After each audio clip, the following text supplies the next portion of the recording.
Have you gone at least 24 hours without sleep? Are you anxious and wondering why you feel so awake, even when you haven't slept much? You could have a temporary condition called hyperarousal. This can happen if you have long-term generalized anxiety or sudden shock or trauma, and your nervous system is too wired to relax and sleep. It can also happen after a period with insomnia. The lack of sleep can actually stress the body out, making it more alert so you can no longer rest. You may have trouble falling asleep and/or staying asleep. Perhaps you're even awakened by panic attacks or experience hypnic jerks of the limbs when trying to fall asleep. It's very normal to experience this with sleep problems or chronic insomnia. The best way to deal with this is to first, get out of bed when you are awake for more than 30 minutes. The longer you stay in bed if you are worried, the more you will begin to associate your bed with sleeplessness. Go to another room and do some light chores or something relaxing such as reading a book. Don't try to go back to bed until you are sleepy, even if that means only getting an hour or two of sleep. Be sure the activity is not too stimulating, and doesn't involve using a digital device. Be careful about becoming obsessed with searching for sleep solutions on Google or Reddit. Many of the tips won't work because your main problem is that you're hyperaroused. So your anxiety will be stronger than many of the solutions. A lot of the sleep hygiene tips you've likely read a dozen times don't help as much if your sleep issue is more chronic, and there is an anxiety component present. The more you search for solutions that don't work, the more anxious and aroused you become. Sleep becomes even more elusive, and the cycle continues. To fix your sleep problem for good, make working on your anxiety a priority.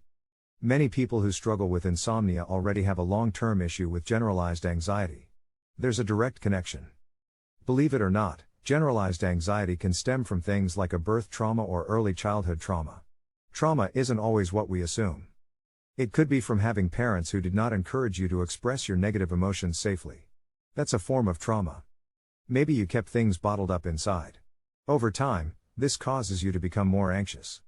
You never learned how to self-regulate your body when stressed, so when you have a problem with sleep, panic attacks, or anxiety, you begin to worry about losing control. This is actually tied to how you were taught or not taught to deal with stress as an infant or small child.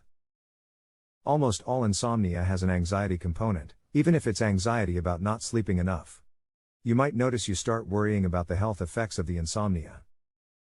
This can turn into full-blown health anxiety where you do nothing but worry about what might happen to you. Again, this is tied to your anxiety, and insomnia is actually the secondary issue now, not the primary problem. This is why sleeping pills often have a temporary effect. If the underlying anxiety is not corrected, the sleep problem still remains once the pills no longer work.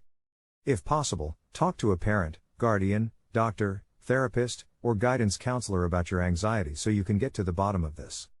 Remember, if your insomnia becomes chronic, anxiety about sleep becomes the primary problem. So, the key to fixing your sleep is to address the underlying anxiety you have either in life or about your sleep. Often, the obsession with poor sleep keeps the insomnia going.